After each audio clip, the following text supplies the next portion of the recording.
Ladies and gentlemen, my name is Paul Heyman, and I am the advocate for the reigning, defending, undisputed, Universal Champion, Brock Lesnar!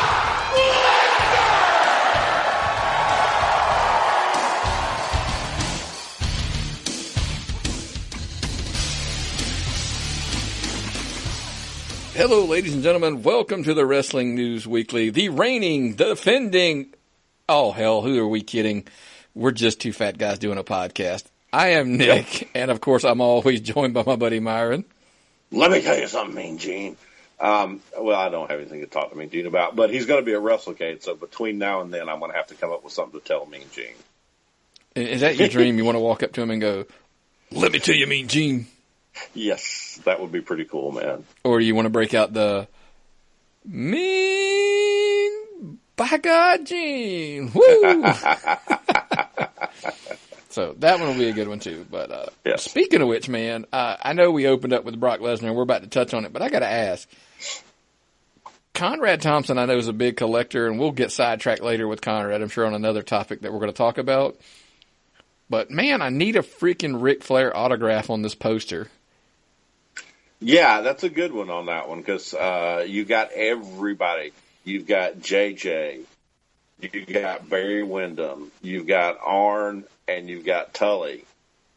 You're missing one. Yeah, I need Ric Flair. It's a hell of a poster, too. So, shout-outs to if Conrad, Tony, hell, at this point, Bruce, Jay-Z, Flair, I don't care. Somebody, if they can hook me up, I just need this damn poster signed. I'm always worried something bad's going to happen to Ric Flair, and I'm not going to get this autograph on it before, I can't get it anymore. Yeah, I don't know if you need to be that negative about something happening to or hell, I don't have a good enough rack to get close enough to him to get it, to get it autographed. Maybe that's what I'm trying to get at. But you got to get something moving, man. Yeah. Well, speaking of moving, man, let's go ahead and we'll talk. The first topic we let off the show when you heard that intro, man. The question is, man, it's clearly at this point that that some basic math principles, unless some things change, Brock Lesnar is going to break CM Punk's record of 434 days as the champion. Now, hold on, before everybody freaks out, it's the sixth longest title reign. It's the longest of the 2010s, whatever, the modern era, whatever the hell they call it.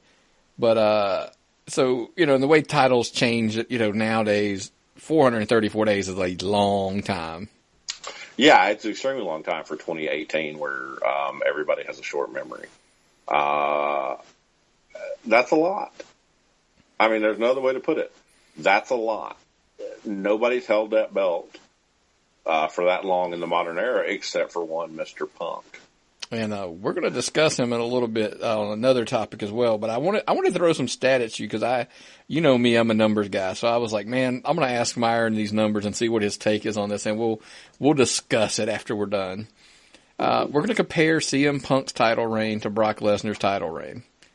Now, the reason we're here, by the way, is because now this is all under the assumption we're being told Brock Lesnar is not defending the title at Money in the Bank.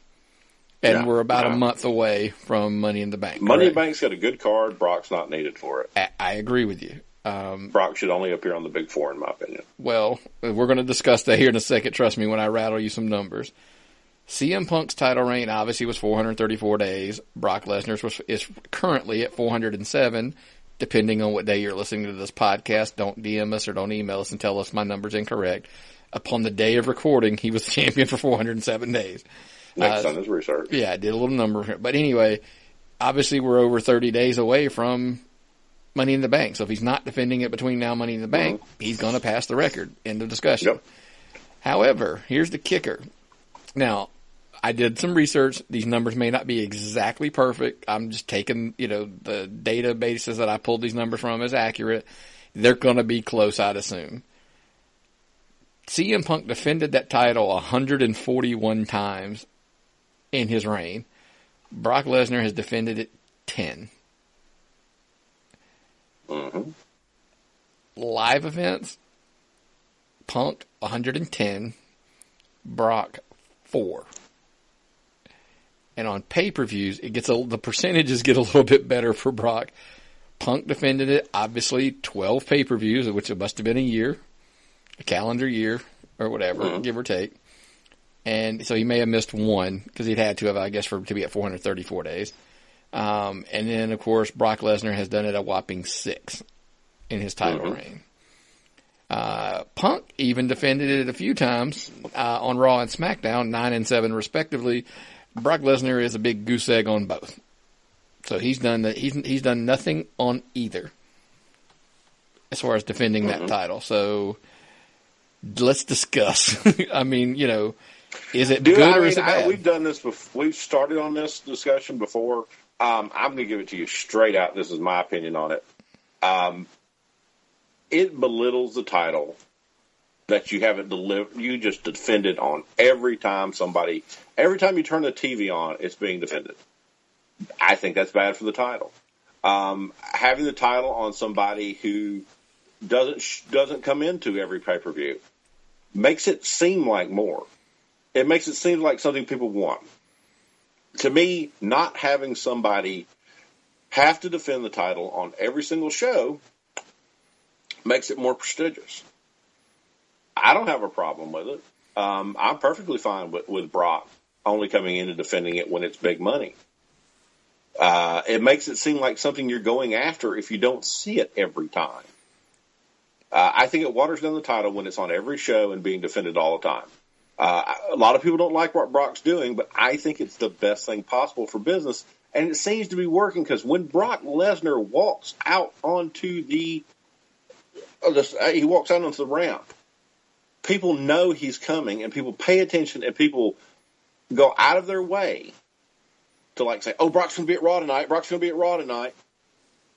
That's special.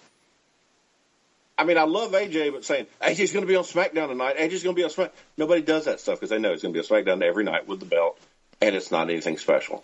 Okay, I'm going to play devil's advocate and ask you a question because I kind of agree with you. I mean, that's truthfully I do. But I'm going to play devil's advocate. I'm going to say one thing because everybody's like, "Oh, back in the day when we were kids, Ric Flair didn't defend that belt on, every show. He didn't fight, whatever." Mm-hmm. I will make one small argument against that. Back when Hogan was champion and he didn't wrestle on TV all the time and defend the belts, all that kind of stuff.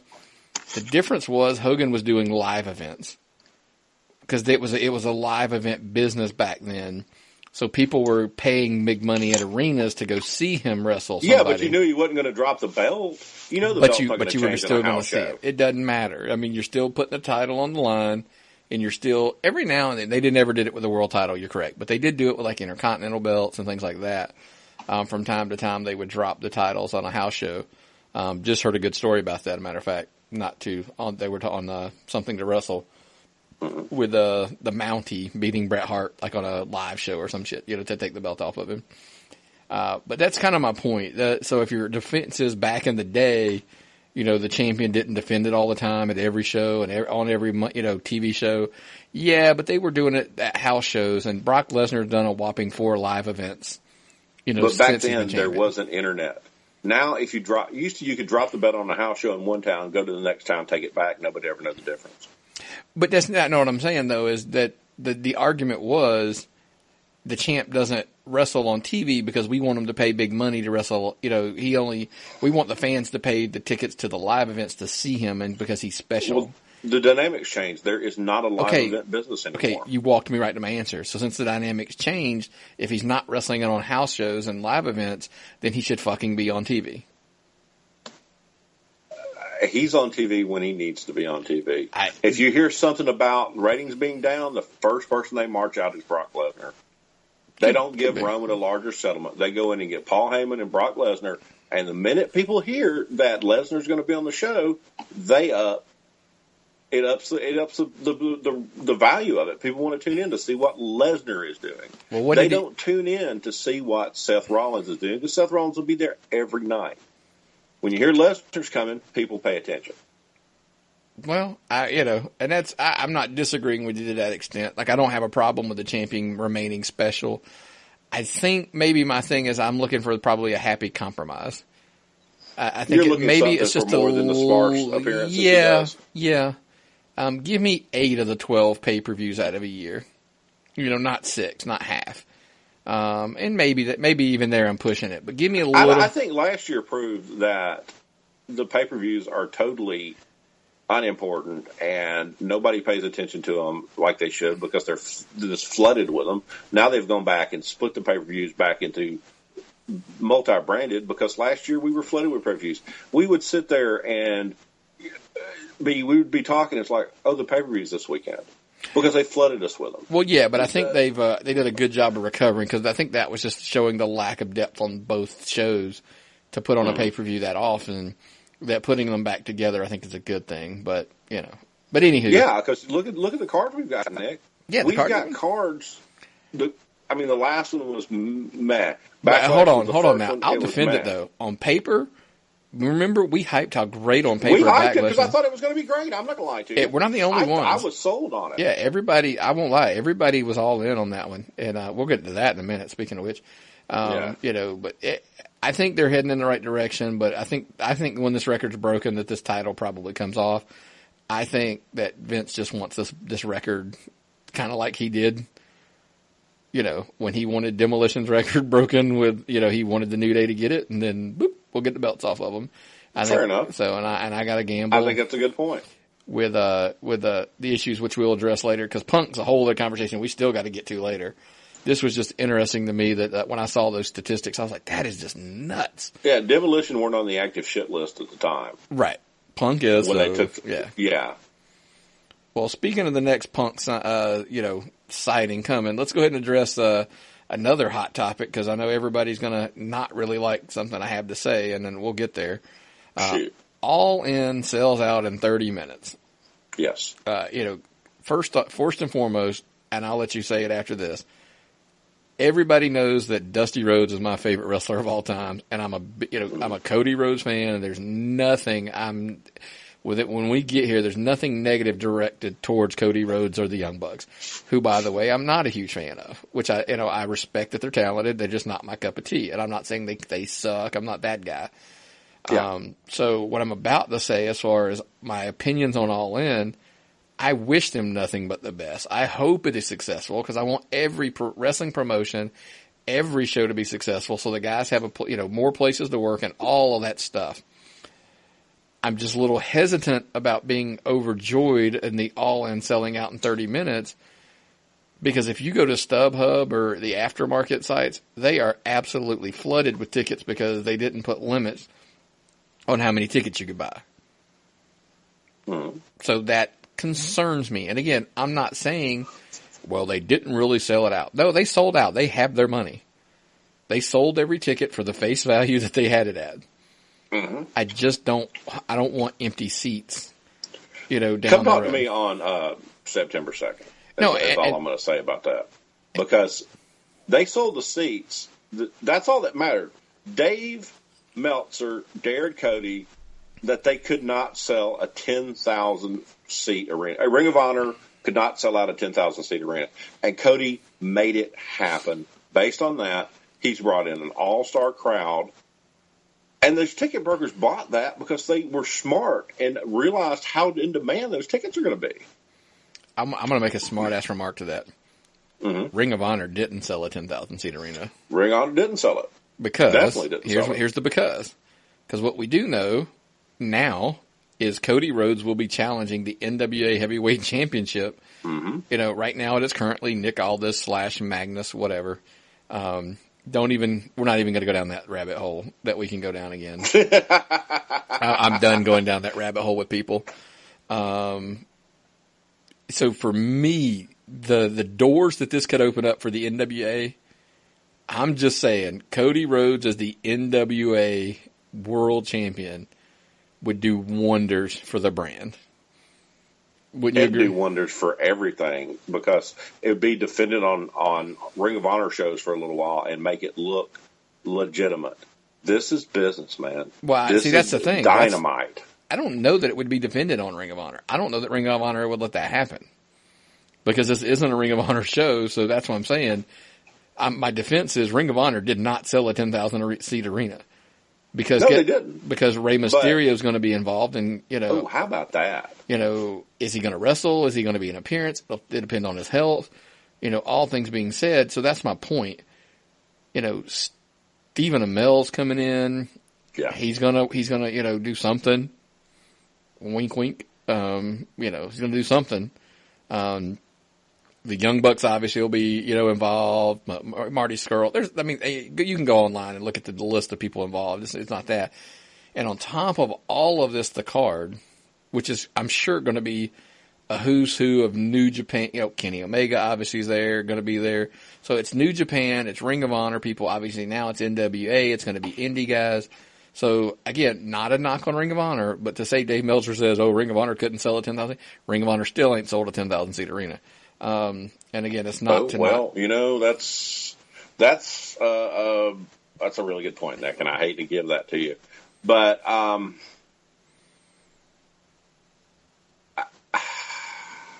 no, they didn't sell it out. Sure. It was Cody's. It was the force of Cody. Sure. It was the force of Cody doing something. This ticket was basically sold out based on the concept that people are defiant to Vince. That's what sold those tickets. You put Cody's pretty face on it, which, I love Cody to death. He's probably one of my favorite guys not on the roster. Might be one of my favorite guys wrestling today. But he's marketing a show that people are basically saying, kiss my ass, Vince. We're going to go watch our wrestling. We're going to watch our wrestling, and it's going to be cool because there's no alternatives. You don't give us an alternative. All of a sudden, we're going to there's a show put together.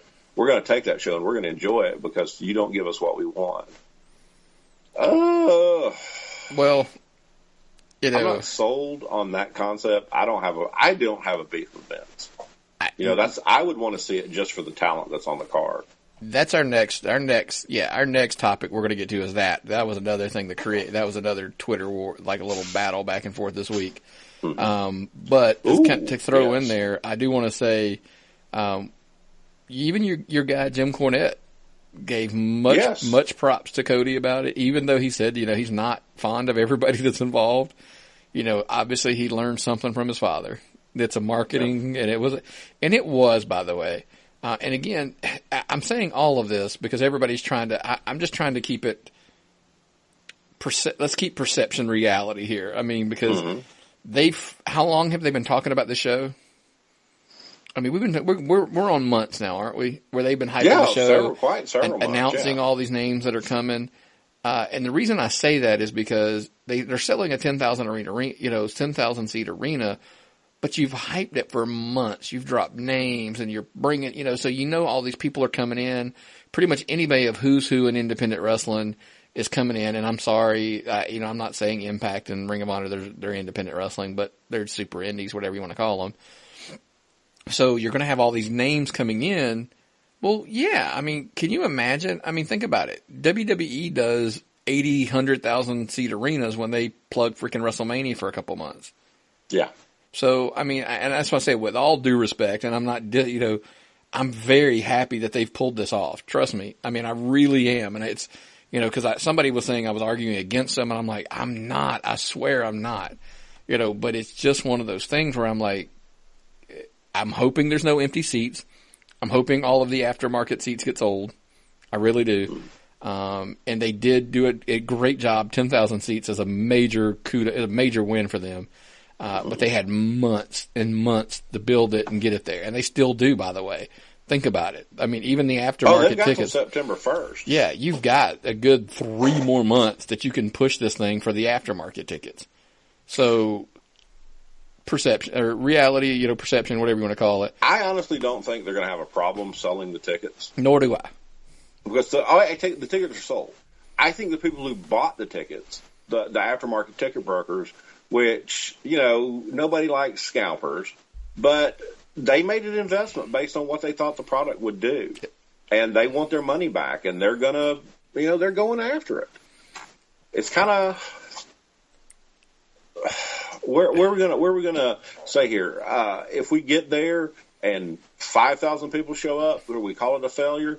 No, because they've got their money. Well, I still think the optics of it would look bad if the arena's not full. Yeah, it won't look great. Well, let me rephrase I'm happy that something is happening that is an alternative to what Vince is doing. Even though I do not dislike Vince. Let me go ahead and put that on out there. I do not dislike Vince. Tony Schiavone this week basically, and Conrad Thompson were on their show there. They're talking about this because part 2 of this whole weekend is StarCast, which we'll get into in a sec. I mean, literally seconds here. But they were saying this is the WrestleMania of independent wrestling.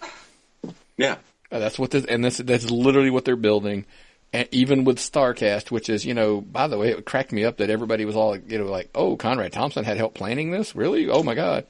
And I'm like, and he made a joke on his podcast. He was like, it's a podcast convention. I have like 900 of them, so yeah, I'm involved. But anyway, so that's kind of cool. They're going to have, it's kind of, let's call it like a WrestleCade, but it's going to be more podcast centric. There's going to be some signing stuff like WrestleCade, which brings us to the CM Punk signing. He is going to do autographs at the ProWrestlingTees.com, stores, table or whatever. Mm-hmm.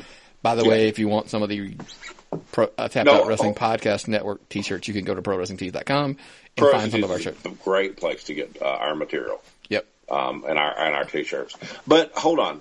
I thought he was doing a signing at the Pro Wrestling Tees store. You're telling me he's on StarCast? He's coming to StarCast to sign at their table at the event, I believe.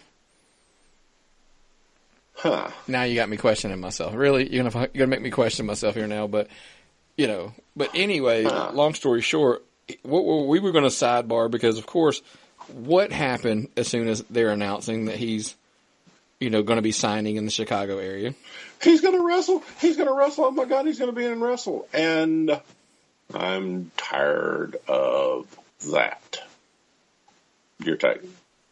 Well, man, we've done this 100 times, and I was a CM Punk fan when he wrestled. I'm a CM Punk fan now. The issue that I have is he's been away for 4 years. I mean, let's be blunt. I just don't really know. I'm kind of over the chance, like we've had this conversation before. Yes. I'm really, really just kind of over the, like I said, between the chance. Let me throw one at you. In my opinion, what happens with CM Punk at All In is completely dependent on that fight he has coming up this summer. That's what's going. Now, it doesn't matter. I don't say if he wins or if he loses, that's why he's going to be there, or it's going to cause him to be, or say he loses, he'll be there, or if he wins, he'll be there. I don't know which one it is, but I really think that match will have an amazing input onto what CM Punk does as far as All In. Well, he's signing at the store. You're correct, but it's in Chicago, obviously, the same weekend. So it's not at the StarCast event, but it's at the retail store of Pro Wrestling Tees. Mm-hmm. By the way, when you go get the other, you can still get a T-shirt from Pro Wrestling Tees for the Tapped Out Wrestling Podcast Network. They'll print you up one real nice. It's a great, with 2 T-shirts. There's the plain Tapped Out Wrestling Podcast T-shirt, and there's the I'd Tap That. I just found mine. I had misplaced it for about 3 months. I've got it. I can't wait to wear it out to shows. I'll probably have it on Saturday night after work at Landmark Arena. Because Southern Fried is going back to to Cornelia, man. This is going to be awesome. This will be our first show, man. We're gonna take it down a bit before we kind of bounce back, but yes. I know we were going to talk about it at some point. You already brought up the show this weekend in Cornelia, so it'll be our first show since Charles has passed.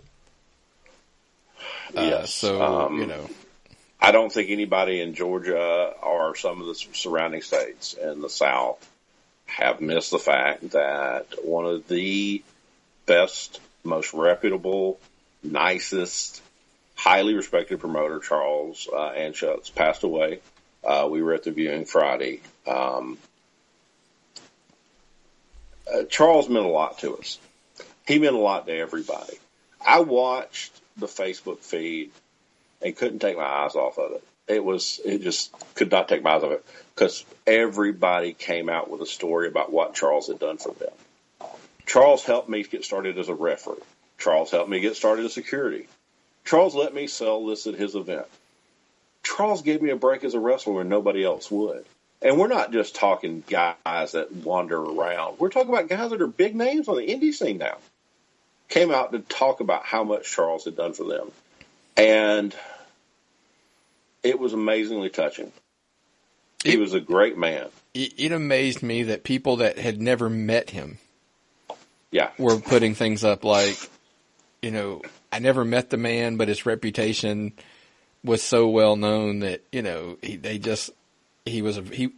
Everybody will tell you, if he told you he was going to pay you a certain amount, he paid you that amount. If Charles lost money, didn't matter. Didn't matter what the gate was. He agreed. He agreed to an amount with you. He paid you that. Yeah, and that's apparently not that often a concept you run around with promoters.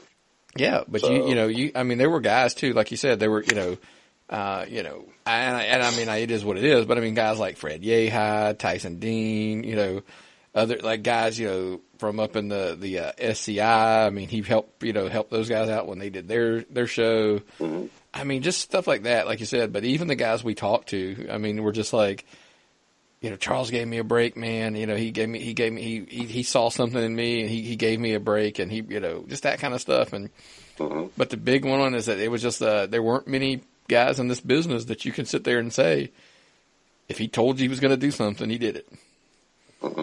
And like you said, for us, when we were, I have to back up when I say this. I said this to my wife, and I had to catch myself when I said this. I said, when we were nobody, Charles had no reason to be, to go out of his way to help us when we got started, to let us enter, to talk to his talent, talk to the wrestlers and come into shows and give us the access he gave us. He didn't need to. No, it didn't benefit him until later. You're right. But he gave us a chance, and we went out, we go out of our way. We have always tried to go out of our way to anytime anybody at Southern Fried has, because a lot of people have asked me, they're like, you guys have had interviews with, like bigger names from Impact and Ring of Honor. So, why you're always talking about this Southern Fried Championship? Because you know what? There's always a loyalty to Charles and that promotion that they've always taken care of us, and we're always going to take care of them. Yeah. And honestly, I have just as much fun interviewing the new guy at Southern Fried as I do to me, it's the equivalent of interviewing a high ranking WB talent. I love those. I love the guys. Everybody's nice. Everybody's got a good working together type mentality. So it's easy for me. It's easy for me to sit down. So, and I love doing it. Yeah.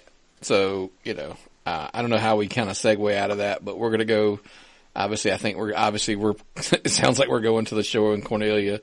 It'll be our first Southern Fried show since Charles' passing. So,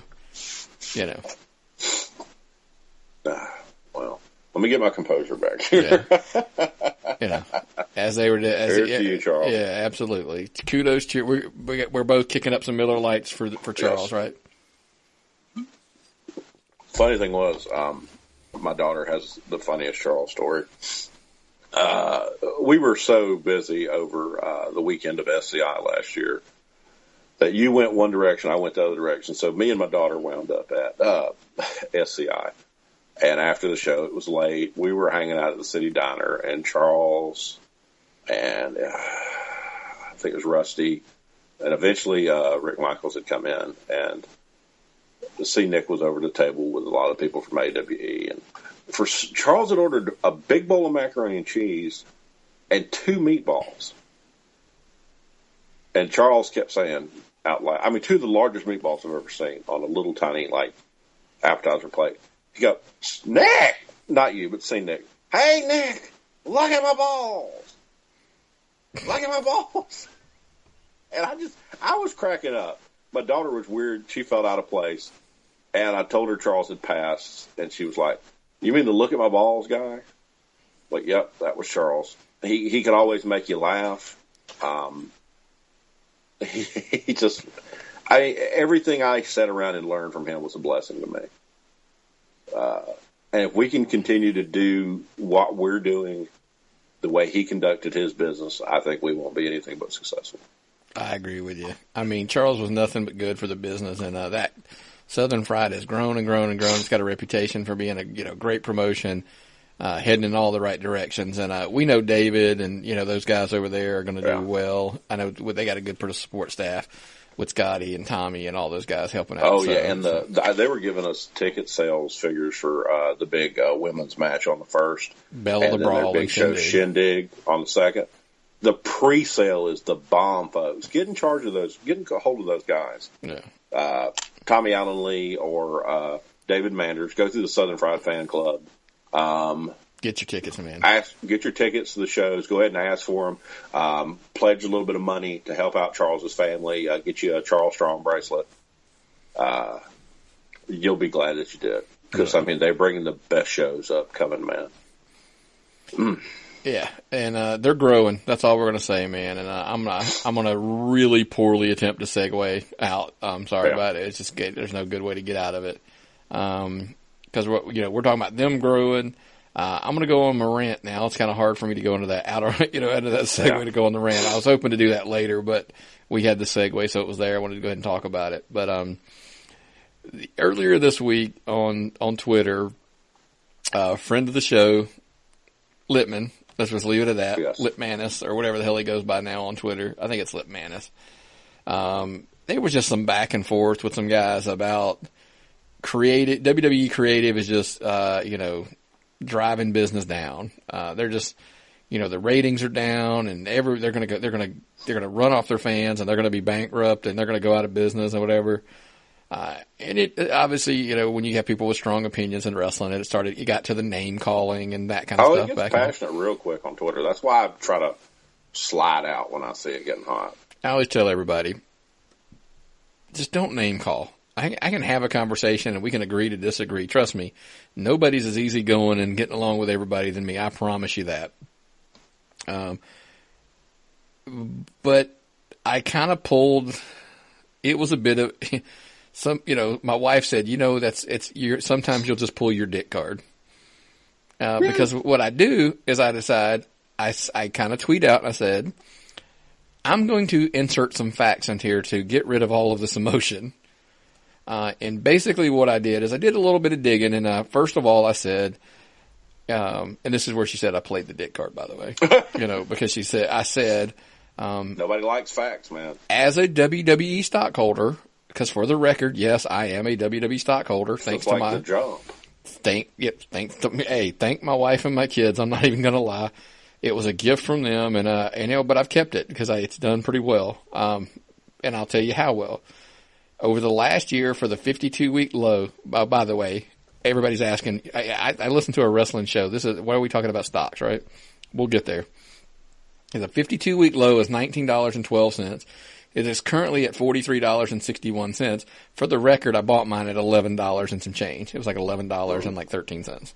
With the corporate nature of wrestling right now, if you don't understand why a wrestling podcast is talking about stock, with the WWE being a publicly traded company, that's what it's about. Yeah. That's it. So the point was, I was just kind of coming back and saying they are not killing their business. Their business is, and at the day, and I can't remember because I ain't going to do the math now, but it was like 128% growth over the time when I was having this argument. And then they were like, well, their ratings are plummeting. Look at that last week. By the way, the ratings was a hair up this week. I don't have it in front of me. It was like 2.7 something. I'm a shitty host this week. I didn't get the ratings in time. But at the last week it was like a 2.695 or some crazy whatever. And everybody's like, it's the worst one of 2018. They're down. They're just spiraling downward. Oh, so of course I went back and I decided, well, let me see what Raw's ratings were for 2017. Well, week over week, and if we lose you here, I'm sorry, this is just statistics and numbers, so I just apologize in advance. Week over week, 2017 and 2018, the ratings are actually up every single week except one. There was 1 week where 2017 was higher. So my final response was, so obviously someone is watching. Mm-hmm. Now, all that being said, is my personal opinion, is creative a little weak in some areas? Yes, I would agree with that statement. Probably so. The big point about they're driving their business down and into the ground is that we could get into a whole sidebar conversation of why it's down. There's just too much freaking content. I mean, people can't watch. I mean, let's be blunt. The market gets diluted more and more every day. It's hard to continue to put the same show on with your audience shrinking. Now, your audience isn't shrinking because they don't want to watch the product. Your audience is shrinking because there's so much out there else. Netflix fills up. Amazon fills up. Every other wrestling promotion has a streaming service now. The basketball is big. Football is big. Baseball is big. We're into the basketball finals. You're right. Baseball started up. There's a whole bunch. I mean, Myron, full disclosure. We do a wrestling podcast that discusses WWE and everything else, obviously. 2 weeks ago, full disclosure here, I looked at my wife and said, I'm sick of watching, 4.5 hour pay-per-view on Saturday or on Sunday, 3 hours plus on Sunday, and then 2 hours on Monday, and then 2 hours on Tuesday. I was like, holy shit, this is getting just too much. Yeah. Because we've done it now, brace yourself, for over a year and a half. We're creeping up on 2 years now that we've done this. And I'm like, it's just sometimes it's so much. If you were a casual fan. You don't want to talk about shit that makes you angry. You don't want to talk about watching AJ Styles get kicked in the nuts or putting the mic in Roman's hand and trying to get him to get fans. You don't want to talk about this stuff, and you don't want to watch we don't even want to watch it. There are times where I have been like, oh, God, I got to watch this. But I might take a week off. I still look at the highlights. I may not sit there and watch the whole program. But eventually, I'll come back, and I'll start watching it again, and I won't miss anything. Or I'll turn on YouTube, or I'll turn on the network, or whatever, and start watching a different kind of wrestling match, or watching an older wrestling match. It's wrestling. I still love wrestling. It does not mean that I have to watch every episode of Raw. It doesn't mean that I have to be the first person to talk about SmackDown or a pay-per-view. Mm-hmm. I'm a wrestling fan. If the WWE's not doing it for me this week, I'll go watch something else. Yeah. But I'll always come back to Vince, and I'll always come back to the show because that's what I love. And well, I can't stop. And clearly we discussed subscription rates to the WWE Network. They were up 5% year over year. It's where they wanted to be. So everything's where they thought they were going to be. And even so much that, everybody's so creative. Everybody doesn't want to talk about it. Roman Reigns, in an interview with Tom Forty of The Sun, basically bluntly said he isn't worried about fans' mixed reaction. As long as fans are showing up and as long as they're making some noise, he's done his job. And by the way, Vince McMahon might as well have had his hand at his back doing that like a puppet, because that's a Vince McMahon statement. And my point exactly to people is, if you're paying, and I just kind of want to leave it with this from me. You can go on after this, but if you're watching and you're complaining, you're still watching. Yep. If you don't watch and you complain because you read the highlights, you don't have a right to complain because you didn't watch. So just don't watch. It's exactly like a friend of mine at work in the past, and we talked politics, and he was very astute about politics. He knew what was going on. And one day I asked him, well, did you vote? Well, no. I'm like, what the hell are you talking to me for? Why are you complaining? Why are you trying to tell me about what's going on? If you didn't vote, it doesn't matter. So if you're not watching the show, you don't have a problem. How do you know what you have a problem with? How do you know what you don't have a problem with? It's just like voting. You can't complain about who's in office or what they're doing if you're not going to get out and vote for them or against them. You're out of the equation. Yeah. And it's the same with wrestling. If you want to watch it, you have a right to bitch. But if you bitch too much, why the hell are you watching it? And if you don't watch it, you really don't have a right to bitch.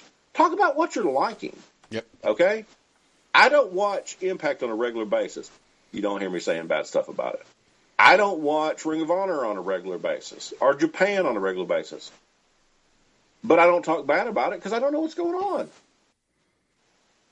If people like me talking about politics in France, yeah. I don't know a damn thing about politics in France. Hey, but you know what? What? You know where they can go if they want to talk about Impact? Where's that? The Pro Wrestling Personified podcast. It came back this week. Because like I said, we're going to have to jump into Raw. We're running long, believe it or not. And so before we get into the Raw stuff, if you want to listen to this, anything about this week's, Impact and stuff like that, check out the Pro Wrestling Personified podcast. Lewis actually had Jay Llewellyn from Pro Wrestling Pit Stop on this week as a guest host. Those guys went a couple hours because he had been gone. I guess he just were itching to talk about some wrestling. So they went, pretty deep. They got into a sidebar about some Canadian wrestling as well, which is actually pretty important to the Impact because that's kind of where they're their second home. Well, if you really want to talk, if you want to know about wrestling, Lewis is the guy. Lewis is going to be on his second Impact conference call this week. They liked him so much last week, they said, we'd like to have you back on our conference call. I actually shot him a question for Don Callis this week because Don Callis is the point of reference. I said, shoot him this question and ask him. So hopefully Lewis will get it in. And like you said, Lewis is the Impact guy. And everybody's asked, Ring of Honor, New Japan's coming back. Lewis has been moving, a pretty big move for him up in the Canada, area. So give him some time. But we were patient with him. We're going to, he'll be back soon. So, don't worry about it. Everything will be good. Lewis. So, he's a guy that is devoted to what he does. So absolutely. He'll be back. As soon as he gets a chance, he's in the middle of moving. He's still sitting on episodes. Absolutely. It's all about dedication. It's all about quality. And that's kind of what we're shooting for. So I just didn't want him to stress himself, because I wanted a good quality product. But hey, if you're looking for some good quality products, kind of a sidebar, if you're looking for good t-shirts, if you're one of the boys and you're looking for t-shirts, if you're needing a good website built for you, you're looking for some logo artwork done, they do all kinds of stuff. Check out our friends over at North Georgia Graphics. They all have done tons of stuff for us with shirts and obviously, my car logo on the back, the decal, the window wrap, whatever the hell that's called. Check them out. You can reach them at 770-932-6967 or www.northgeorgiagraphics.net. That is all, nothing's abbreviated again. That is www.northgeorgiagraphics.net. And again, you can give them a call at 770-932-6967. Ask for Adam or Buddy. Those two guys have helped me for years, so definitely check them out. They'll get you signs, banners, vehicle wraps, t-shirts for wrestlers, logo work, website work, all that good stuff. Deal with people we trust, man. Absolutely. And if you're local, deal with these guys. Deal with guys in your neighborhood. You can't overstate how much these guys put into their work. It's a good quality product. Their product is good quality. Yeah. Yep. So, all right, brother. Well, let's jump right into Raw and SmackDown and before we get out of here. We always try to wrap it up with those two things. Let's jump first, man. Roman Reigns, he gets the na-na-na-na, hey chant from that UK crowd. By the way, UK crowds are always, they're salty. They were the ones that chanted that. Remember when they did the Bayley chant? Mm-hmm. When they sang the song to her one year so bad they actually disrailed the entire program? Yeah. So, they're a loud crowd. They are. With Kurt Angle coming out and saying that he's not getting any more shots at the Money in the Bank, there's the whole Jinder Mahal thing going on now. So I guess clearly we're heading to a Roman versus Mahal at Money in the Bank probably. Yeah. Because Mahal was going to get a shot later in the main event versus Elias and Lashley, but Roman snaps and basically takes out Jinder Mahal. What was your take on Roman snapping this week, I guess is one way? Roman can't convey any form of emotion except violence. I mean, seriously. Every time Roman hit people. That's all he can do. I mean, nobody believes him. He's not a believable guy as far as selling the emotional what's going on. So if you're gonna see Roman being hot or doing something, Roman's going to hit somebody. And it gets the attention. Because, man, he cleaned Jinder's clock tonight. So stick with what you're good at. You know? Yeah, he decimated him. That was a pretty good. I just was kind of like, but if they're going for the sympathy card that they looked like they were going for a while, I don't know that this was the way to go to get it. Yeah, well, that's the thing. They go 4 steps in one direction with Roman, and then they turn around and go 3 steps in another direction. And then the next time they're going to screw over here and do something completely different, like he's the unstoppable machine or he's the underdog. I don't understand. Because you're trying to sell me on this guy, but you keep changing the message. And every time I try to, nothing against Roman. I think he's a great wrestler. He's not the best person on the microphone. But every time you get me where I'm in a position where I can maybe I understand this Roman guy. Maybe this thing's going off. And you change the script on me. I don't get it. It's not a consistent message. And if you really want to get something across, you really need a consistent message. That's my problem with the whole thing. Well, I need a different guy almost every month. Pretty much, and that's kind of the dilemma that they're facing, I believe, is that they just no consistency where they're going with him. And is this Jinder thing? Is this something are they taking him out of the main event picture? Well, I've heard people say that they're going to take Roman out and put Braun in. The way they're booking Braun now is pretty good, except for the fact I don't always understand it. They had him an opportunity to put him in a match. Okay, McIntyre, who's their new coming back guy, okay? He's the new guy. He's going to be the new thing. He's a badass. Why put a guy you're trying to put over as a badass in the ring with Jinder Mahal, with Braun Strowman? The badass. The guy that they've spent months trying to get over as a badass. It's not going to work. It's not convincing. You'll never do anything good for either person. Because you've taken a guy who you've built up as a badass and you're putting it up against the guy you're trying to build up as a badass. Whatever you do on a match like that, it's not going to do anything for either person. It doesn't help. It was funny though when Braun picked up Finn Balor and just threw him on top of Dolph Ziggler. I guess he was unknown to Balor, and then he's like, "Hey," and he's like, "Get up, you're not hurt." I thought that was hilarious. Okay, that was a good team. That part was hilarious. They took the loss, but it was a good team. I'm a big fan of the McIntyre Ziggler team. I didn't make any sense to put those two together. And I really hope they move those two apart because it's just going to hurt both of them. Nah, man, I think it's a good thing. They didn't have anything for them. They're tag team, championship material. Who the hell else you got? Yeah, but not against Braun. Braun's not the tag team. No. I think that's a one-off. I think that was a one-off thing that night because every week he broke his trophy though. He put that Drew McIntyre guy through his trophy. Well, he'll live. He'll be all right. But hey, sidebar: is Seth Rollins still, man? He's clearly 2018 so far is like the year of Rollins. I'm loving this open challenge stuff, man, and seeing him wrestle somebody different almost every Monday night. I've never been 100% sold on him, but he's selling me right now. This is the part where Rollins is making me believe in him.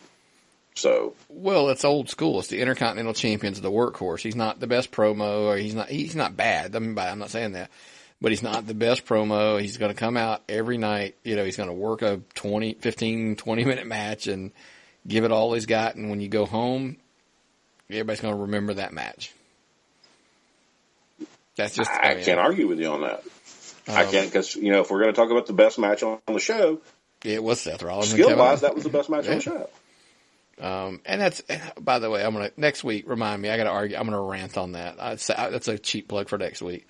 Today I heard something about ranking matches and best matches, and I was like, I need a show where I can vent on that for a fucking 15 minutes. Anyway, Kevin Owens obviously just keeps getting more shots because Jinder's taken out. Stephanie puts him in the three-way with Elias and Lashley, obviously with the interference from Sami Zayn, who's going down a rabbit hole we're not even going to discuss, with the weird Bobby Lashley. Next week, apparently, This Is Your Life. It's going to be, I can't see it being any more of a dumpster. How many This Is Your Life segments have been done? Well, they've done a few. I know of two really big ones. Well, one was a huge success with The Rock and Mankind. The other one was Alexa Bliss and Bayley. And it was one of the worst things they've ever put on television. It's almost as if Russo wrote the thing. Well, Russo wrote the first one, and it went well. Yes. I mean, so... I'm not even going to discuss this. I literally was just segueing to say, like, this is Sami Zayn's going down a rabbit hole with Lashley. And Owens obviously gets the win, so he's going to be in the Money in the Bank now. I don't want to have any desire to watch this other thing next week. So, the question I actually was going to about Money in the Bank that I wanted to ask you. Mm-hmm. Oh, by the way, side throwbar, Rude's in apparently, so whatever. I could care less. I'm just not attached to Rude at this point.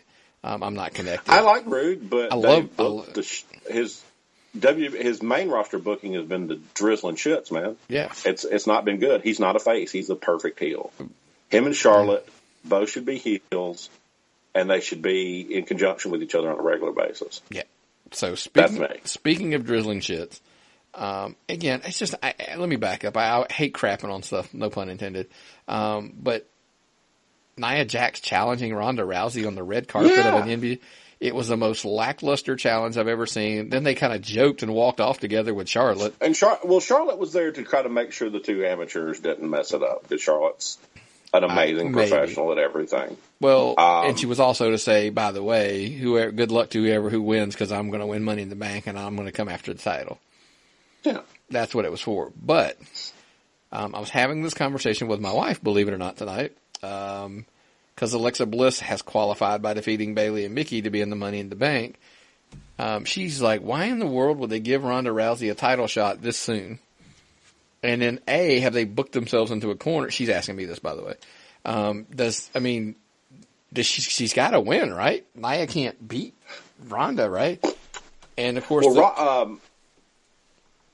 I think Ronda made herself look really good by trying to refuse and say there's other people been more. Now, okay, I know this is all written, so don't read too much of this.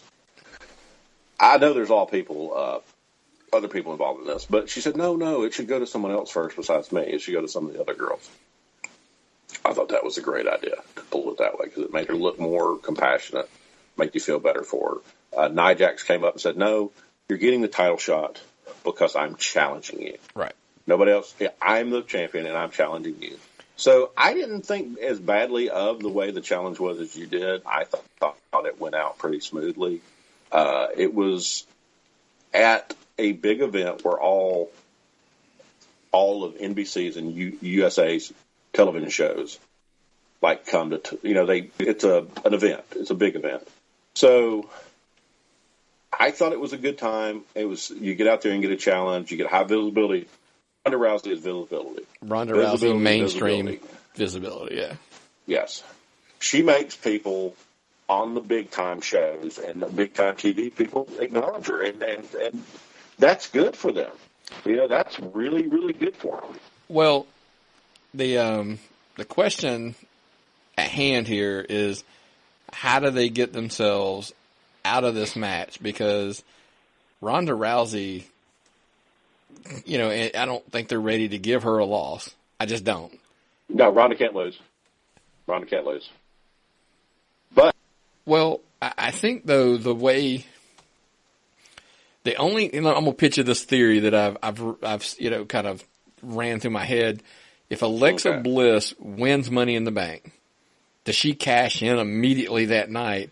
If Rousey and Nia Jax put themselves in an awkward position where they're both down, she cashes in, jumps on Nia, gets the pin, so she gets her heat back on Nia, and Rousey doesn't have to take a loss. And they still get out of this match.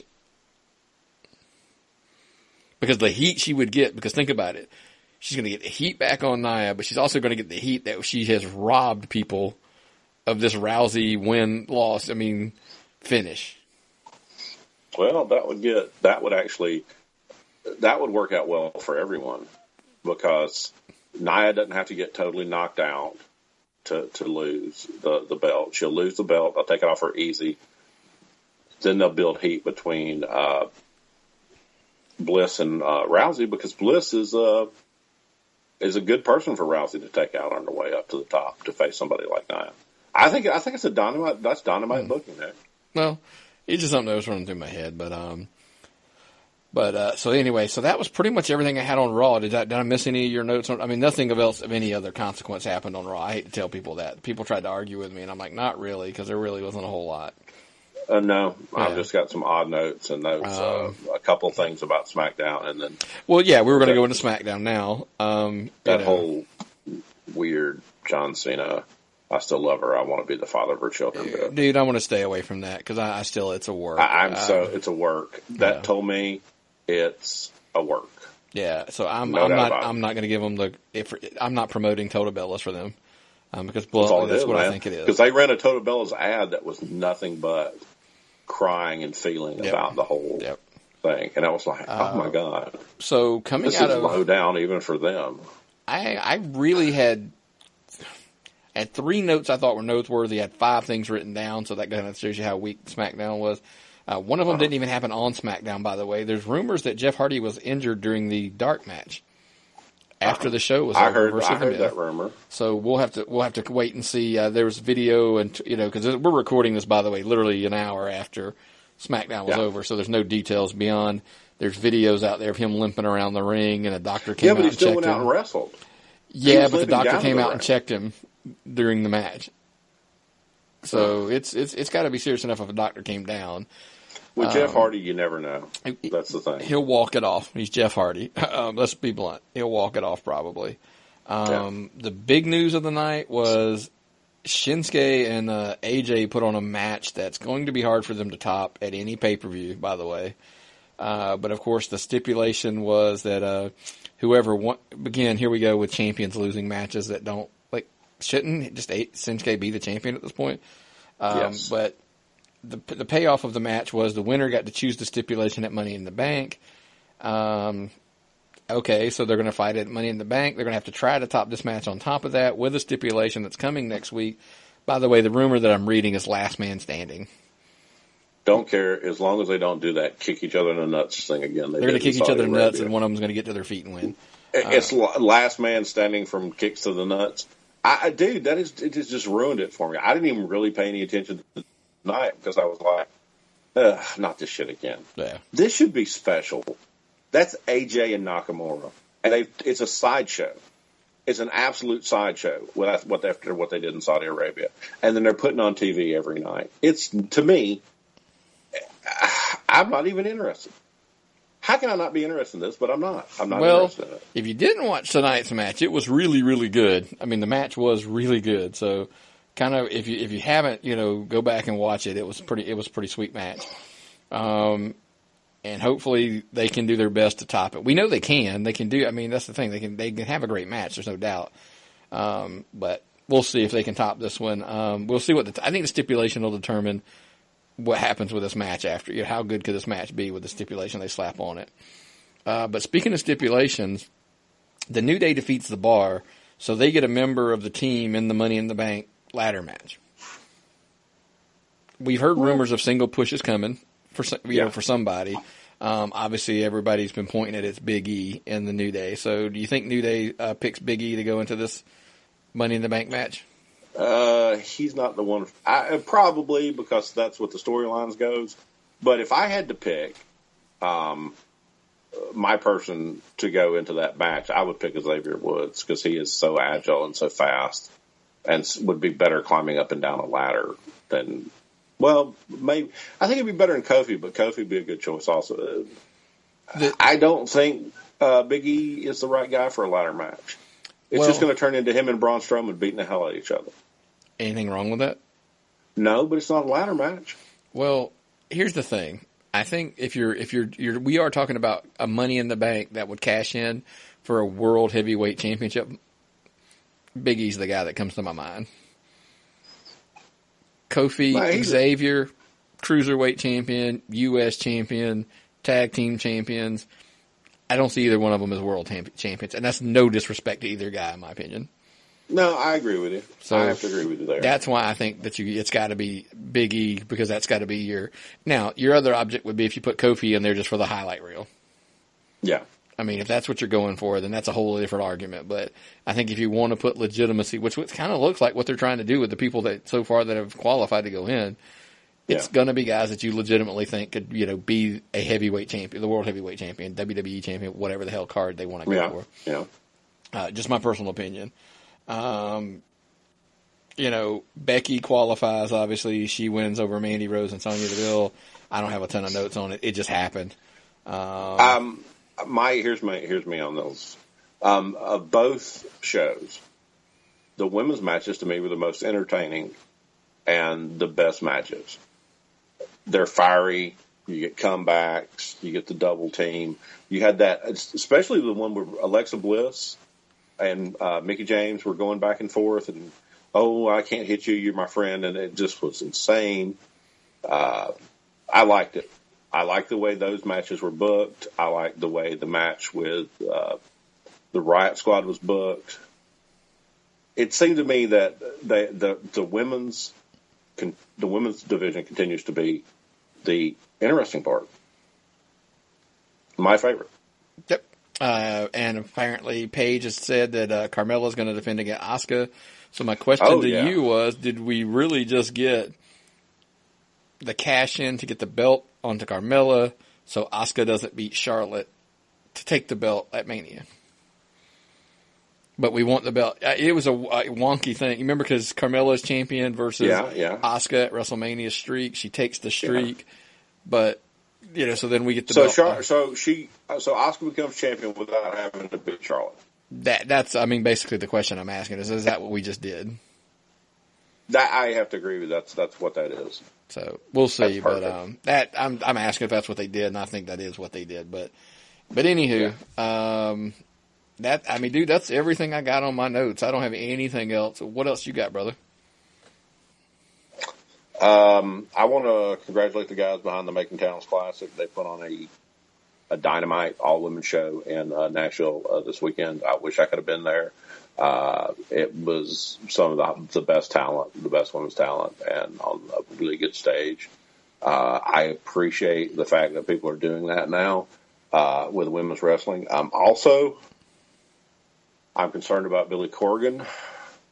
I don't know if he's cosplaying or he thinks he's a detective or what, but he's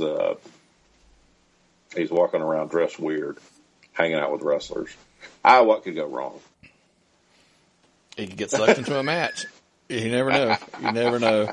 That's the bad part, man, because that can happen really easily in the wrestling world. If you have thoughts on what Billy Corgan's going through, or you have women's or Raw or Smackdown or All In or CM Punk or all the above, or Brock Lesnar and CM Punk, all the stuff we talked about, feel free to reach out to us at tappedoutpod.com is our website. You can find all of our good stuff there, or tappedoutpod@gmail.com.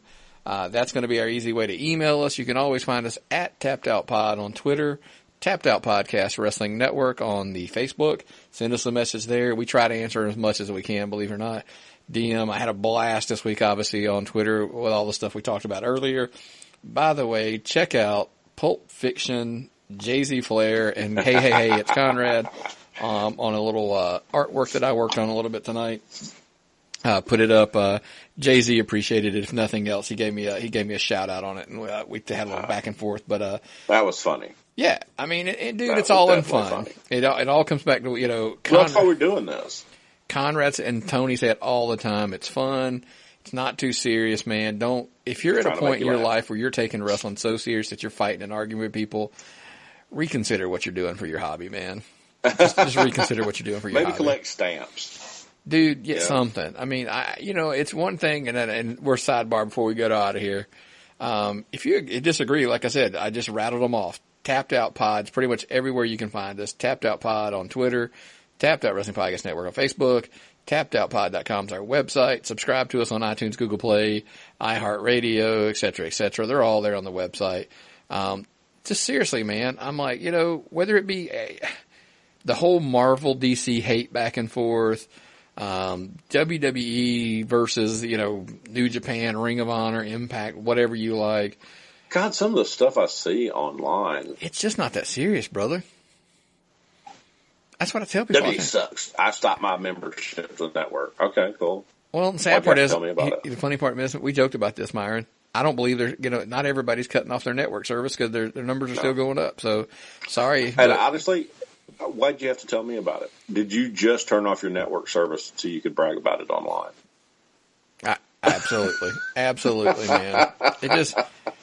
man. Just watch what you, how many times do we say this? Watch what you like. Enjoy what you like.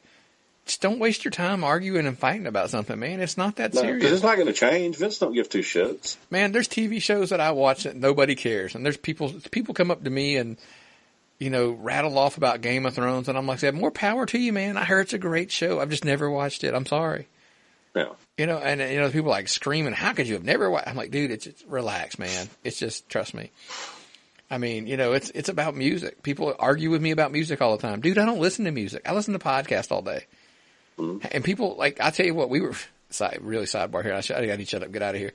We had a friend of mine literally not understand how I finally just said, look, we're doing trivia and it was a music question. And I'm like, dude, I don't listen to music. I can't, you should know this. I'm like, dude, why the hell would I know this? You're not listening to me. Music's never been my thing. I'm really bad at artists who sing songs. I'm really bad, don't ask me. I don't know. It's not my thing, but it's not, to hear people fight about this musician sucks and this one's better and this was, it's cool, man. Have your opinion. We do top 10 list, shows from time to time. It happens, brother. It's just my personal opinion. I'm not telling you you're wrong. But anyway, go out and enjoy a freaking show. How would you not expect a guy that has a podcast, runs a podcast network, to listen to podcasts? I mean, dude, that's what you do. Yeah, it's not even. It's just because it's stuff I care about listening to. That's my thing. And God bless them, Conrad and Bischoff and Bruce and Tony and I do listen to Austin and Jericho and on and dude, one of my favorites, and everybody dogs me about it, I love it. Keeping It 100 with Conan. I listen to it every week, and a lot of people are like, dude, I don't understand it. I'm like, dude, I've been a listener of Conan's since back in the day on the MLW and network. That's one we have I don't say we disagree, but we have different opinions on. I don't like it. Yeah. I tried to listen to it. I didn't like it. Now, I listen to Cornette. I listen to both Cornette shows every week. You don't. Nope. But we don't sit around and argue about Conan versus Cornette because there's no point. I like something, you like something. Yeah. So, and as Jim Cornette was so fond of saying, and some people in Germany like to nail their balls to a step stool. And for those people that like that kind of thing, that's the kind of thing those people like. Amen, brother. I appreciate that. Absolutely. So, but if nothing else, please add us to your podcast list weekly. And listen to everything from our, the Impact shows back, the Ring of Honor New Japan shows obviously coming, the Gorilla Press, us, the much anticipated, Two Marks and a Mic that is coming with QT Marshall, Ring of Honor, NXT, WWE Star. It's so much stuff coming down the pike, man. We're super excited about it. I hope you guys are too. So, man, I got nothing else, Myron. If you don't. If I don't, it's time to tap out.